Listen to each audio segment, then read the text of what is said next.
hot topic. It's a very touchy, controversial topic, and it's the type of topic that I like to discuss head on, without fear, without any resignation or avoidance. But if you look at the title, you'll get an idea of what it's about, but I want to explain further because I don't want anybody to get the wrong idea. Before the angry comments flood in, let's make one thing perfectly clear. Sound like Bill Clinton. I did not have sex with that woman. Nah, this is not an excuse for all men who cheat. Some men are just dogs, straight up. They'll cheat no matter what. This discussion is not about them. This is about a specific kind of man. The good man who remains faithful until he's driven to cheat. That's right. I said it. Driven to cheat. Because believe it or not, a lot of men don't cheat because they want to, but because they feel pushed into it. Oh, I know I'm going to get it for that, but you know I'm going to come with it. Just listen to what I have to say and bear with me, because there's a method to my madness. Okay. Women are quick to scream, "He's a cheater!" But rarely do they ask, what role did I play in this? Oh, you don't like that question? Too bad. We're going to deal with this today. If you truly want to understand why some good men cheat, I didn't say all, why some good men stray, you need to face reality. So buckle up, because we're about to go deep into some uncomfortable truths and some uncomfortable deep waters. In the beginning, everything is perfect. The woman is attentive, affectionate, sexy, and engaged. She listens to his needs, makes an effort to look good for him, and prioritizes the relationship. Then what happens? She gets comfortable. She assumes he's mine now, so I don't have to do all that extra stuff anymore. Slowly but surely, the sex slows down or stops completely. She starts saying, "I'm tired," or "I'm not in the mood," every night. She stops dressing up and keeping herself attractive. She becomes distant, moody, or just plain disrespectful. She starts projecting her personal problems onto him. So now, the man who once had a loving, feminine, affectionate woman now has a roommate. Tell me something. If you suddenly stop paying the bills, stop putting food on the table, and stop providing for her, how long do you think she'd stay? Would she sit there and say, "Oh, I understand. He's just not in the mood to provide anymore"? Hell no. She'd be out the door looking for a man who can give her what she needs.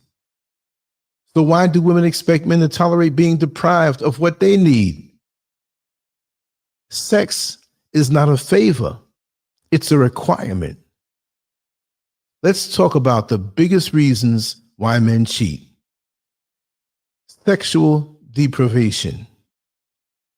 Sex in a relationship isn't some optional bonus. It's mandatory. It's just as important as communication, respect, and emotional support. But women love to play this game of using sex as a bargaining chip. I'll give it to him if he does what I want. I'm not in the mood, so he'll just have to deal with it. We've been together long enough, so he should understand. Understand what? that he's a man with physical needs, that intimacy is how he feels loved and connected. Some women will go months, even years, without being intimate with their man, and then act shocked when he steps out. You think he cheated because he's evil? Or could it be that you've starved him emotionally and physically to the point where he felt like he had no choice? It's like locking a man in a room with no food and then getting mad when he eats somewhere else. What do you expect? Men speak up, but women don't listen. Here's the part women don't want to admit. Most men will warn you before they cheat. They will tell you they are not happy. They will express their needs. They will ask for intimacy, attention, and respect. They'll even ask for a hug. Don't you think that's a sign? And what do women do? They ignore them. They roll their eyes. They call him needy. They assume he's just complaining.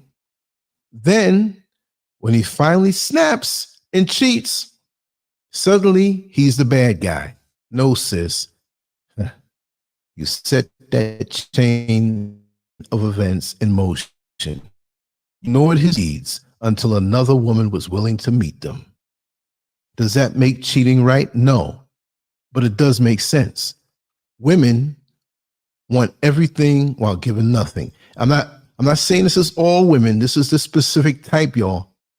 I'm not bashing all women, just this type. We got to have some understanding, because when women want to say, yeah, men cheat, men do this, men, it's not all men. Don't bring your prior wounds to this discussion. We're talking about a certain specific type of woman. I don't have the percentages because it starts out all right, then it goes south. And again, this is not to excuse cheating or those men who are dirty dogs. So don't bring your dirty dog narrative to this discussion. Many women have been conditioned to believe they are the prize, that men should do everything for them while they just sit back and receive. Let's go down the list now. They want a man who pays the bills. They want a man who is faithful, loving, and loyal. They want a man who protects and provides. They want a man who never looks at another woman. And you'll get that. But what are they giving in return?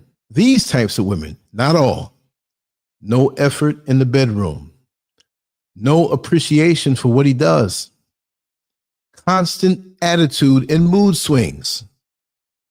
Letting themselves go physically, unless it's a health reason. But they just let themselves go.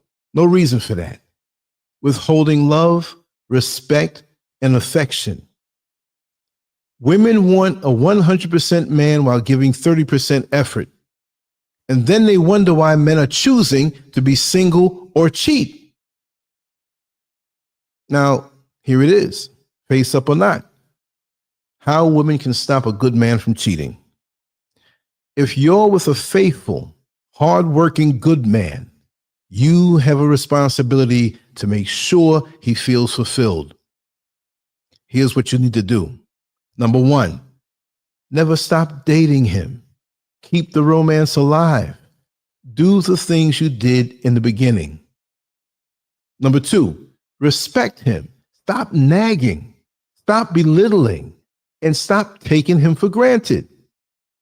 Number three, stay attractive. Yes, looks matter. Keep yourself up. Stay fit. And put in effort. Number four, keep the sex life strong. This is not optional. Fulfill his needs the same way you expect him to fulfill yours. Number five, stop the manipulation. Love is about giving, not using affection as a weapon. Number six, listen to him. If he's telling you he's unhappy, fix it before another woman does. And last but not least, the final thoughts. Stop playing the victim. A lot of women will hear this and get angry. That's fine. But if you're mad, ask yourself why. Are you mad because it's false? Or are you mad because it's true? And now you have to take accountability. See, cheating is wrong, but the root cause of cheating often starts at home. If you've been neglecting your man and acting like his needs don't matter, don't act shocked when he finds someone who treats him like a man instead of an afterthought. Women love to scream. If you're unhappy, just leave. But let's be real. Many women trap men financially, emotionally, and legally, right? Legally. That's a big one there. They make it so leaving isn't an easy option. So instead of pretending to be the victim, step up and do your part. Relationships take work. If you're not willing to do it, then stay single. But don't get mad when your man eventually stops tolerating your nonsense and finds what he needs elsewhere. Stay mad if you want, but deep down, you know I'm right. This is Lancescurv. This is a short one. We're coming back with more later on today. Let me hear what you think about this in the comments section. And we're going to get back together again shortly. But I had to speak on this. Peace.